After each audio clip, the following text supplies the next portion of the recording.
Well, would you look at that? Those saucy sausages finally did it. Genshin finally had the Traveler siblings meet, and it was surprisingly anticlimactic, which is a little unfortunate, but as a whole, version 4.7 was packed with lore drops, which included the Sinners, the Loom of Fate, Kari Bear, what the Abyss Twins been up to, the legacy of the Marashase Hunters, and potions that melt your face off, because why not? Now, as you can imagine, it's kind of easy to get lost in all this lore sauce, so this video is going to be highlighting all of the lore that you might want to remember or come back to later. I'll be doing this in the context of some short summaries in the main quests of this patch, which include the Bedtime Story Archon Quest and Sigewinne's and Clorinde's story quest. Now you'll notice that I did not include the Imaginarium Theater in there or the 2 books that came with it, and that's because I think these things match a lot better with the 4.8's Simulunka event, so I'm gonna do something I don't usually do and put off talking about the Imaginarium Theater until 4.8. I think it'll just make more sense that way. I think that's all the information we need to get started, so timestamps, spoiler warnings, related videos, citations, and attributions will be able to be found in the description box, while post-video notes and corrections will be put in the pinned comment, as per usual. Now then, let's get to recapping. As with many quests, Bedtime Story begins with a request from the Adventurers Guild in Sumeru. So it turns out the people of the Mara village have issued a missing persons request. Only the people of the village can't actually remember the name of the person that went missing and can only vaguely recall what he looked like, a young man around age 20-ish. Asking around the village yields no results, and it's kind of like Paimon says, the guy seems like he's been erased from reality entirely, because how else can you explain people collectively having a strong impression of him but being unable to remember the specifics? You know, like his name. But the Traveler has a different idea, suggesting that perhaps this guy never existed at all, or perhaps he only existed as a collective delusion, or like only in people's memories, which as we know are pretty fallible. There is one person who has some more unique memories of him though. Atosa here describes spending a lot of time with Mr. Mystery beneath this tree just outside the village, where they would spend hours talking about everything and nothing, but only at dusk. And during those times, time would seem to come to a complete stop. Even the sun stayed stationary in the sky. Paimon then notices that some nearby hilichurls are acting a little bit strange, which seems to be the work of the Abyss Order,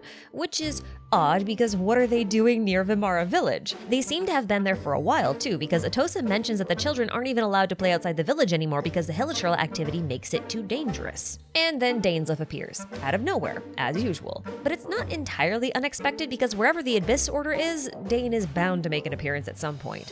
Now, because the missing person case is super weird, as it appears to involve a person that only exists inside of memories, and the Abyss Order is also in the area, Dane and the Traveler suspect that there could be a connection between the two and agree to investigate both matters together. And since he's here, why don't we just ask Dane who that sinner person was from last time, because he seemed kind of important. And, you know, Dane did say that he'd tell us who he was the next time we met. And it's next time right now, so he should tell us. Dainsleif reveals that the sinner is one of 5 who he accuses of betraying both him and their nation of Conria. So the one we asked about, Mr. Crystal Man, is Vetterfilnir, a visionary, and also Dainsleif's older brother. The other 4 are Horoptatir the Wise, Rhine-daughter, aka Gold, then Sertologi the Foul, and Rerir the Rasher of Solnari. I've already made an analysis video about these guys, so I'm not going to go into too much detail here, but I do want to point out that 2 of these names should be very familiar to you at this point, no matter how much into the lore you are. Rhine-daughter especially because she is Albedo's mother, teacher, and a member of the Hexen Circle, which also makes her a friend of Klee's mother, Alice. Sertologi, on the other hand, was mentioned back when we met Skirk, who is Child's Master, which makes Sertologi the master of Child's Master. I do have a small bone to pick with the writers here though, because I fundamentally do not understand how or why the Traveler immediately decided that the stone slates that outlined Fontaine's prophecy during the Chapter 4 Archon Quest were made by Vetterfilnir. The only way this works is if Vetterfilnir is the only visionary and Nicole doesn't count, which feels really weird to me because why would Mona mention visionaries, plural, and then have Nicole show up to talk about the prophecy immediately afterwards if that were the case? Plus, isn't the act of carving a prophecy into 4 stone slates literally thousands of years after the prophecy has been issued like a bit weird? Especially when doing so would impact the pet of another sinner, because the narwhal is technically Sertologi's pet. Like, what exactly did doing this accomplish, and how did the Traveler even get to this conclusion? I've checked the translations, nothing really lines up for me. It just feels like a cheap way for the writers to be like, yeah, so Vetterfilnir did this. It doesn't feel organic or natural or like anything led up to it, but whatever. Sorry for the rant, moving on. Now, these 5 sinners were the best of the best Conria had to offer, each masters over their own disciplines, and Dainsleif was once counted among them, meaning that there were 6 of them originally. They had been called upon to work together to prevent the Vinster King, which just means King of Darkness, I guess, from rocking the foundations of the world and causing a great disaster. But instead, everyone except Dainsleif embraced the Abyss and divided a power strong enough to destroy the world between them. Now, please keep in mind that Dainsleif is a little bit unreliable as a narrator. I wouldn't say he's deliberately trying to mislead us, but he's as biased as anyone else. Whether or not they gave into the Abyss or they just weren't strong enough to resist its call or whatever, I think that's really difficult to say right now. And it is possible that they're all very bad people, like maybe they just didn't agree with whatever Conria was doing, or maybe they are the ones who are in the wrong and Conria was doing something good. Who knows? We're gonna have to wait to find out. But the one thing we can say for certain is that when Conria's cataclysm finally came, the 5 sinners did not come to their nation's aid. But the real question here is, why didn't they show up? And again, we're just gonna have to wait and see. Now, it is very difficult to say what the Abyss Twin was doing during the events leading up to the Cataclysm, but we do know from the Aranyaka questline that they ended up in Sumeru during and after the Cataclysm, helping to repair the forest's Varuna contraption. Dainsleif also ended up in Sumeru's Vorokasha Oasis, partly mutated and clutching a ring. The two must have met up afterwards, traveled for a little while, and that's when the Abyss Twin met Clotar and Vedderfulnir. Soon after that, they became the prince or princess of the Abyss Order. And this is kind of why I wanted to shed a little bit of doubt on Dainsleif painting the sinners as completely traitorous sorts of individuals. Because if we think that our twin hasn't actually abandoned us and that there's more reason behind what they're doing, then we have to remember that one of the sinners is the leader, or at least one of the people who inspired the creation of the Abyss Order, which is the organization that our twin belongs to. So there has to be more nuance than these guys are traitors and they stole powers of darkness and now they're evil. You know what I mean? But let's get back on track. Since the last time we saw him, Dane has been pretty busy investigating the Loom of Fate operation that we learned about all the way back in 1.4 with the We Will Be Reunited questline. Now at that time, we actually thought that the Abyss Order wanted to use the Eye of the First Field Tiller to make a mechanical god out of Osial and Venti's Statue of Seven, but it seems like that idea was scrapped. Dainsleif now suspects that the Loom of Fate must be related to the ley lines because wherever there's Abyss Order activity, the ley lines start acting funky. The Traveler then notes that memories are one of the key things that flow through the ley lines, which connects back to our missing persons case because that person only exists in memories. So perhaps they're just a ley line disorder. The next morning, Dainsleif says that there are new memories in his mind that weren't there the day before, meaning that he's now experiencing the same thing the rest of Vimara's villagers have been experiencing. And he now remembers this mysterious 20-year-old guy who he then handed the Eye of the First Field Tiller to, which is alarming. Because remember, the Abyss Order wants this thing. So that connects Mr. Mystery to the Abyss Order, and it also suggests that this guy can implant memories in other people.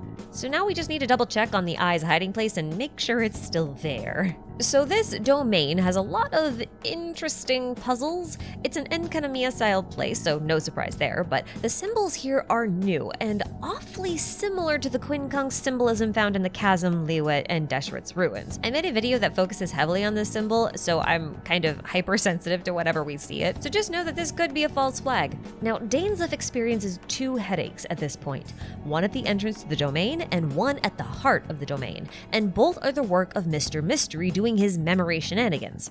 Now, Dane blames it on the ley lines and sends us back to Vimara Village to find the culprit while he stays behind to meet up with the Abyss sibling, because he knew this whole thing was a trap, so he decided to use the trap against them, but then also didn't want us to meet, so, you know, he then fights them off screen, which really sucks. It is definitely the biggest disappointment in this entire quest. Like, I get why they didn't show it, I just don't like that they didn't show it, but, you know, it is what it is. So the Traveler leaves the domain and ends up following a trail of golden butterflies back to Vimara Village, and along the way they encounter some weirdly calm hilichurls.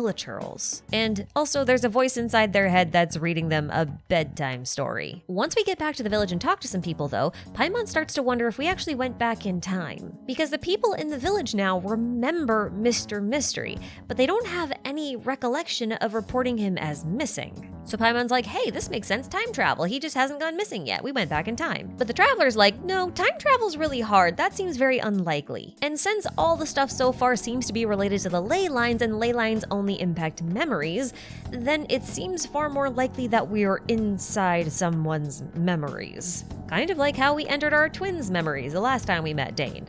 In other words, the memory we are experiencing is likely one that Mr. Mystery implanted into somebody else, and the only reason that we're here is because the process of implanting memories disturbs the ley lines which cause the disorder to allow us to experience it. At least that's how I understood it. But that means now is the perfect time to actually find or identify Mr. Mystery. Now, Paimon suggests looking into this memory implantability to see if there's anything about it that could give away his identity, and it turns out there kind of is. See, time does not progress within false memories because if it did, then those false memories would conflict with someone's real memories and then create inconsistencies. So in order to prevent inconsistencies, Mr. Mystery creates false memories that occur during a singular moment. In other words, time does not pass. And if you remember from earlier, Atossa described talking to Mr. Mystery during dusk and time never seemed to move. And coincidentally, it's dusk right now, which means we must be inside Atossa's memory. So we head directly for the location that Atossa described, and there he is, Mr. Mystery, or should I say, Caribert Albric, who is not surprised to see us. In fact, Caribert takes us directly to his realm of consciousness and proceeds to explain everything. He tells us that life stopped for him when he was 8 years old, right after Clothar met Vedderfenir. His consciousness was then used as the base material upon which the Abyss Order created the Loom of Fate.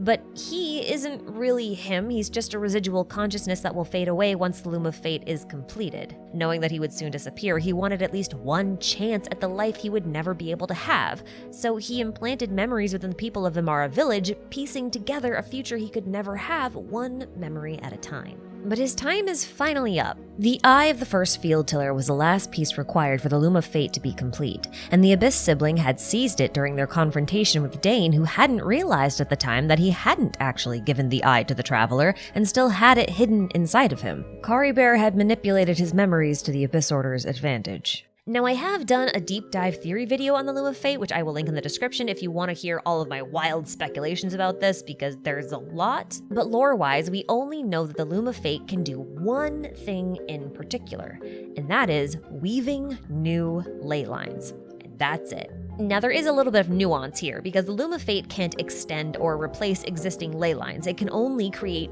new ones, brand new ones. And in case you forgot, our current ley line system makes up the roots of Irminsul, implying that Irminsul is the original Loom of Fate, and the Abyss Order may be intending to replace it with a new one, which might involve burning the old tree. Kind of like how Dottore did in that one teaser that we never actually got to see come to fruition. Just throwing that out there. But since ley lines carry memories which can create a sort of false reality, well, you could kind of think of this as a way to rebirth the whole world, or maybe just change its fate. Who knows? It's kind of unclear, and everything from this point on is just speculative. But that's just what the Abyss Order seems to want. Caribert, on the other hand, just wanted to be happy, and for the people around him to be happy too, and that included all of the Hilichurls.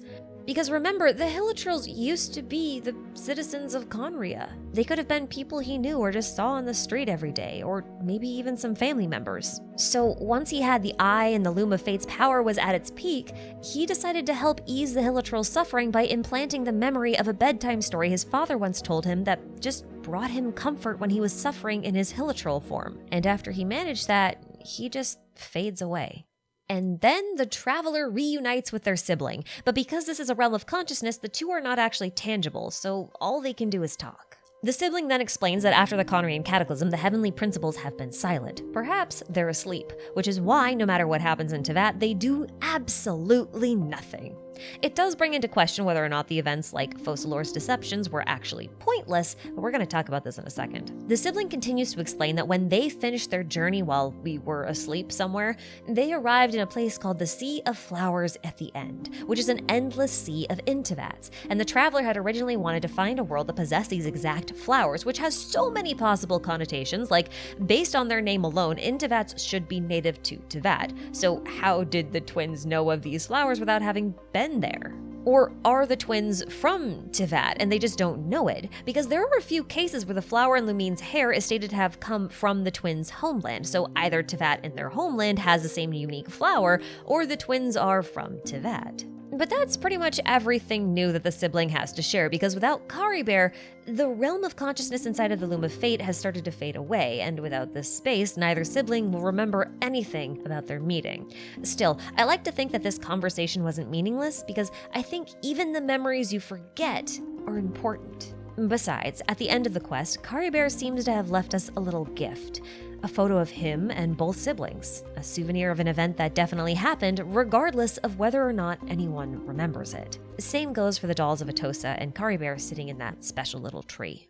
Okay, so a lot of people were rightfully upset about the whole heavenly principles are asleep thing, even though I think I've been saying this since, like, I don't know, 2.0 maybe? I just never really expected them to come out and say it. But having the heavenly principles be asleep and therefore not paying attention to anything kind of makes it feel like stuff like Focalor's deception, among other things, was kind of pointless, but I disagree. And we're gonna enter theory territory here, so hold on. So Nouvelette's character story suggests that the system of fate is a bit more mechanical than it is like a real person. And there's a lot of evidence to distinguish between fate and the heavenly principles. So in my opinion, Focalor's intent wasn't to deceive the heavenly principles, but fate itself. Think of it a bit like this.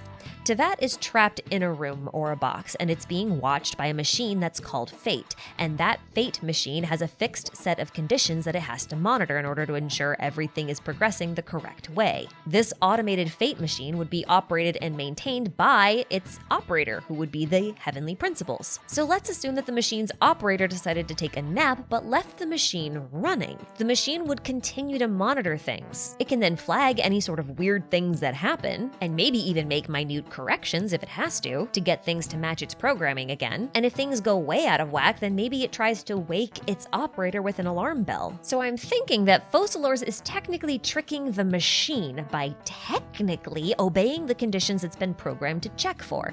Therefore, the machine makes the assumption that everything is proceeding correctly and doesn't wake its operator or flag things as incorrect. So there are no repercussions for subverting fate, because as far as it's concerned, you've met the conditions it's been programmed to check for, so you didn't subvert anything, technically. And I think that's the bigger takeaway here. And along those same lines, I kind of wonder if Zhongli faked his death as a test to see if Celestia was actually asleep, because what a machine wouldn't notice, a person might. Also, I've mentioned this in a couple of other videos under different contexts, but I think that the Heavenly Principles is asleep because they probably took some serious damage during the Cataclysm and they have to recover from it. But boy, what a surprise they're gonna wake up to. There's Dragon Authorities returned, 5 new Archons, a new completed Loom of Fate, multiple Gnosis in the possession of the Sarisa who has an ice cannon aimed right at Celestia. Oh boy, talk about a bad start to a Monday.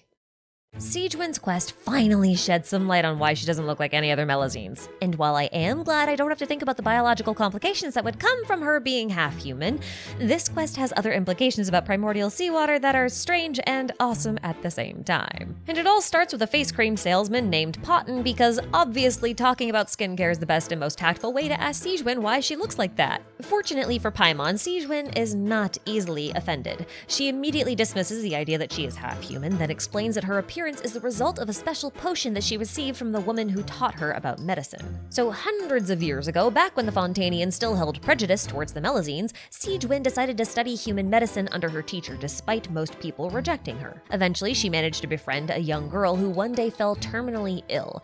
Sigewinne tried to treat her illness, but the girl's parents turned her away because she was a Melusine, and therefore couldn't be trusted because, Melusines are born from Elenus, who is a giant abyss dragon, they attack the nation, and all that kind of stuff. It's a bit messy. But there were no other doctors available to treat the little girl, and Sigewinne's teacher was too old to make the trip herself. And in seeing Sigewinne's determination towards saving her friend, her teacher decided to help her at the cost of her own life. Sigewinne's teacher was a bit of an eclectic doctor, and she seemed to have discovered that Fontanians can dissolve in primordial seawater, but she labeled it as an illness that could be cured. I'm not sure how much of the truth she actually knew, but she had performed countless experiments on herself, which really took a toll on her health. The potion that she gave to Sigewinne was an accidental discovery that she made based on her research into curing this illness. This potion was one that contained primordial seawater and was formulated in such a way that it could change a person's appearance. Sigewinne wasn't aware of this at the time, but she used the potion on herself as instructed, and she gained a more human appearance in the process. She was then able to return to her friend's home and successfully treat her condition,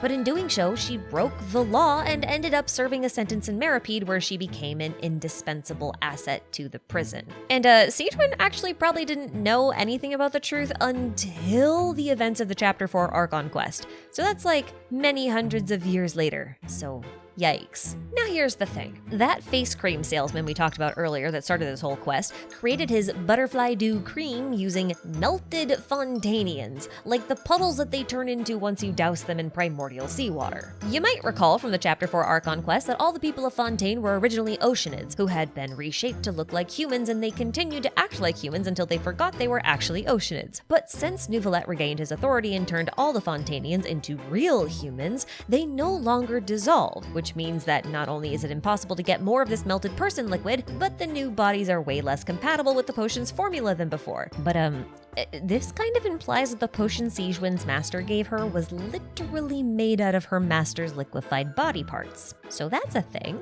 Anyway, right, that face cream guy, Potton, yeah, him. Turns out he was born with a face of a criminal, so everyone just thought he was a criminal, or looked down at him, so his unfortunate looks kind of forced him into a life of crime, with a very familiar criminal organization. You remember Vacher? You know that guy that developed Synth? That serial killer who was killing girls in an attempt to revive his lover that got put on trial during the first part of the Fontaine Archon Quest? Yeah, him. Turns out Potton is the guy who disposed of all the evidence, like the bodies. After Vacher melted somebody, Potton would come up as the cleaning crew and scoop up all of the melty person liquid and turn it into face cream, which he then sold, amassing wealth and power until his mother eventually got severely sick, and no amount of expensive medicines that he got his hands on could actually cure her. And the bad luck continued when Vacher got caught and then died, and then Neuvillette turned all of the Oceanid people in Fontaine into real people so that they could no longer melt anymore, which meant that Potton no longer had access to any of his source fluid because, again,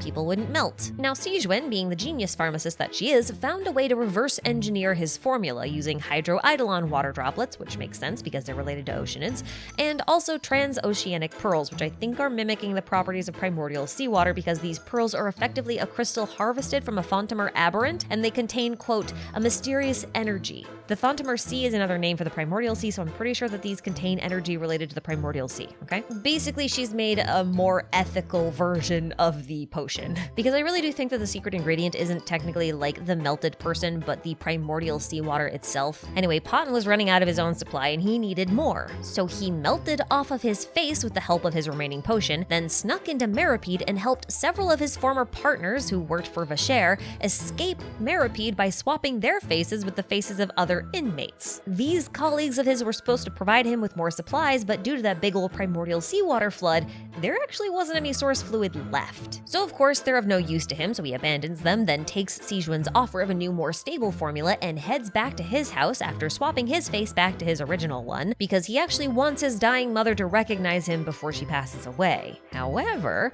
her prolonged fever had made her blind, so she couldn't even recognize her own son if she wanted to. So he gets arrested, confesses to everything, and everybody gets a somewhat happy ending, I guess, except for Potton. And you know, it didn't really feel like this when I was playing the quest, but looking back on it now, between the face melting and the liquefied bodies being used in skincare and Sigewinne's teacher sacrificing herself to make a potion out of her own body that would then change Sigewinne's whole face, this quest was actually pretty dark and kind of messed up. Now fortunately, Sigewinne did fix everyone else's melted faces in the end with her new formula, but she also had the opportunity to change her appearance back into that of a Melusine. But she decided against it. That friend that she actually changed her whole form to save found her again after she finished her 50-year prison sentence. So when Sigewinne suggested to her that the people of Meropide only respected her because she looked like a human doctor, her friend then replied, "It's been 50 years, Sigewinne, and you haven't aged a day. I think everyone knows that you're not human." In other words, this respect that the people had for her was earned. It didn't have anything to do with her appearance, or whether or not they thought she was a Melusine or a human. She helped people when they needed help the most, and that was what mattered. So Sigewinne's come to think of her appearance as sort of a badge of honor, proof of her commitment to bridge the gap of understanding between humans and Melusines, and also proof that your appearance isn't what defines you and that people shouldn't judge others based on how they look, which is kind of the point of the whole quest. Just take a look at Potton. So yeah, I'm kind of on board. Now, I was worried that Clorinde's quest was going to be a bit too much like the Archon Quest in that it would do very little for her character, but those worries were definitely misplaced, and I am very glad for that. If you weren't aware due to not reading her or Navia's character stories, and I wouldn't blame you for this, when she's not hunting monsters or dueling, Clorinde likes to play D&D with Navia. So that's what we get to do during her quest, play a brand new D&D campaign. I'd call it Tabletop Troop, but I don't wanna. So Navia and Clorinde are trying to gather enough people to play a new campaign to test out a brand new scenario called the Marechaussee Hunter Judgment Day. They already convinced Furina and Linny to play, which is kind of a funny combination if you think about it. So the Traveler and Paimon decide to join in as well, and that finishes up their headcount. So the first step is building characters, which is something I was going to skip over, but during this process, Navia says that we should try snagging the Summon skill because it sounds mysterious and cool. It's totally on brand for her. This skill allows a character to summon characters or creatures that fit the scenario's world building. Linny then asks, how are we supposed to know what a Marechaussee Hunter can summon? Which ends up being a key line to keep in mind because this scenario is all about the Marechaussee Hunters, and Navia assures us that Clorinde, as the Dungeon Master and a Marechaussee Hunter, will be able to tell us. Now, when I was playing through this the first time, I actually thought they were going to reference the fact that the Traveler can summon characters using the gacha system, because I can't remember what theory video I put this in, but in the Abramelin, the demon Paimon's powers include making spirits appear, acquiring and dismissing servant spirits, reanimating the dead for several years, and making all sorts of people and armor appear at the behest of the magician, which I then kind of likened to the Traveler's ability to actually summon things from heaven in the gacha system. Like I'm attributing that power to Paimon. That's not exactly how this goes, but I thought it was interesting. Anyway, for the D&D campaign, the scenario kind of tells a fairy tale version of the Marechaussee Hunters. Clorinde says that the evil sorcerers sent monsters to kill all humans, but the humans banded together to slay the monsters instead and became known as the Marechaussee Hunters. But the real history of Fontaine says that the god king Remus tried to conquer all of the disconnected communities in Fontaine and unite them under the Remurian banner so that they could join the Grand Symphony, which kind of was like a hive mind, and he sent out golem soldiers in order to do this conquering. People then banded together under the banner of Aranyaka and eventually seized victory, but Remus lost control of the Grand Symphony during this time, so he tasked one of his most trusted aides, Cassiodor, with cleaning up the legions that were left. Cassiodor did so, hunting them down one by one and thereby establishing the Marechaussee Hunters. That's the truncated version of the story, but the full story is a little bit more nuanced, but you can play through it pretty straightforwardly if you do the Remuria World Quest, so I highly recommend you do that. In fact, if you do that, you will actually get to straight up meet Cassiodor, the guy who founded the Marechaussee Hunters. Now, the reason this all matters within the context of this D&D campaign is that the Grand Symphony split mind from body, which is why the golem bodies existed at all. Much of the Remuria questline deals with the souls being put in the wrong bodies or vessels, which is thematically on point, as you'll see towards the end of this quest. Now, as we play through the campaign, things start to get a little too real, and eventually we end up in a cave with a door that can only be unlocked by 4 very special keys belonging to the current Marechaussee Hunters. And behind that door is said to be the secret treasure of the Hunters. And then the guy who wrote the whole scenario shows up out of nowhere. Now, it turns out that this Florian guy was a descendant of the Marechaussee Hunter, and he wanted the treasure for himself. Clorinde disarms him as discreetly as possible, which means not that discreetly at all, and then the rest of the party opens up the vault. But there's no treasure to be found here, only a large monument with the names of the former hunters carved into it, and weapons that belonged to those hunters. Okay, so technically this is the treasure of the hunters. It's their legacy, their names, and the memories of what they accomplished and the sacrifices that they made. That's the real treasure of the Marechaussee Hunters. Each party member claims one of the weapons for themselves, while Clorinde walks off to talk to Florian alone. She suspects him of being possessed by something called a Devorator, which is a very bizarre translation choice in my opinion, but we'll get to that in a bit. Florian not only confirms that this was the case, but he also repents and confesses that he never finished the actual scenario for the D&D campaign because it was all just a trap to lure all of them here in order to get at the treasure that apparently doesn't exist. So Clorinde decides that he should just make everything up on the spot and make it so that the whole party gets to go to wherever the Devorator is, and then he can make the Devorator the final boss. And then they can take care of a real problem without anybody actually realizing that something was going on. So Florian has no choice but to agree, and then takes us to his house because the Devorator is apparently in his basement. And immediately upon entering, the Devorator possesses Florian and turns him into an impervious Remurian golem, rendering everyone's attacks completely useless. But Clorinde says that the weapons they picked up from the hunter's vault are the key to victory because hunters fight for the people whenever they are summoned. So that's exactly what they do. They each recall the names of the fallen hunters whose weapons they held, and this summons their ghosts, or something like it, in order to defeat the Devorator. Now I want to pause for a second here because all of this feels super weird without context. So as far as I can tell, the word Devorator is French for one who devours, which is honestly a bad translation, at least in my opinion. See, in Chinese, the Devorator is actually called Soul Beast Corrosion. And if you ask me, Devorator only really conveys the corrosion part because it's kind of playing with the idea of it eating away at you. But the Soul Beast part got completely lost, and that's kind of the important bit. So from my understanding, the Soul Beast, or the Hun Shou, is a Wuxia term. Wuxia being a kind of Chinese martial arts fantasy genre, and it refers to a sort of trope wherein martial artists or cultivators can summon a mythical creature, weapon, or even a JoJo-style stand that's made up entirely of their own spirit, which is exactly what these ghost summons are. And this also helps to explain why one of these ghosts can just straight up possess Clorinde. The weapon used to summon the Soul Beast belonged to her master, but was given to her and represents her master's legacy, so it makes sense for her to draw from the blade's power and take the Soul Beast into her own body. She is directly channeling that power. My point in mentioning this is that the Devorator should be more like a soul eater, a being that erodes the soul and its manifestation specifically. The fact that this looks so damn abyssal, I think also has a lot of implications here because corrosion is the effect that abyssal rift wolves inflict, but you can also read the Chinese characters here as erosion, like the stuff that Zhongli and Raiden complain about, which is honestly the real reason why this translation choice annoys me so much, because this is a great piece of explicit lore that ties the abyss to spiritual erosion and it gets completely lost. Also, I would like to point out that this monster was from the same era of the hunters that were summoned, so when the party called out each hunter's name, the monster reacted to those names. Clorinde hints at these names as being the key in how the monster was actually subdued, which honestly reminds me of how King Solomon seized control over demons by knowing their names. Names play a very important role in Genshin, and we're not really going to go into it today because it's actually something we should talk about in 4.8 with Simulanka, but just keep it in mind for the future. Anyway, all that aside,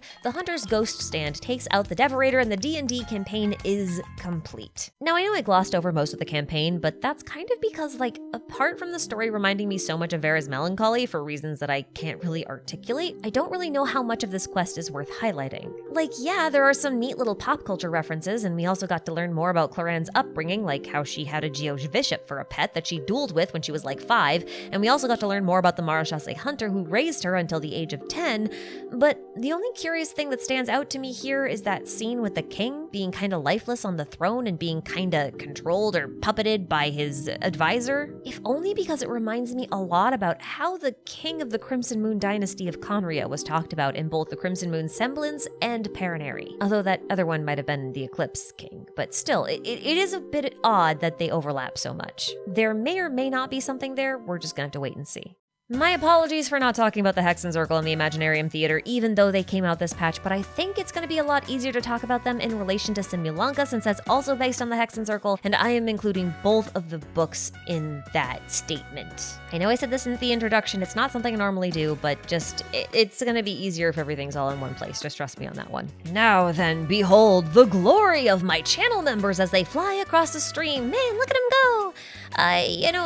Speaking of names, you know that whole Soul Beast tidbit that I mentioned? You know how I said it was found in the Wuxia style novels? Well, the Wuxia genre is very similar to the Xianxia genre, but it has more martial arts and less high fantasy elements. Now, the tropes of these two genres are really something to familiarize yourself with, if only because some key aspects of Genshin's world building is rooted in their themes and tropes. I have made no less than 2 videos explaining how a few of these tropes manifest in Genshin, one dealing with visions and another dealing with the ley lines, and both feel extremely relevant given the relationship between visions, fate, and the ley lines when you consider how important the last 2 are to the Bedtime Story Archon Quest we talked about earlier, and then the mention of the Soul Beast erosion thing in Clorinde's quest. So if you're curious about it, there are some links in the description. I really recommend you check it out. It's very interesting. If you decide to check them out, then I'll see you there. And either way, thank you so much for watching. Thank you channel members for supporting the channel, and also everybody take care of yourselves out there. I'll catch you next time.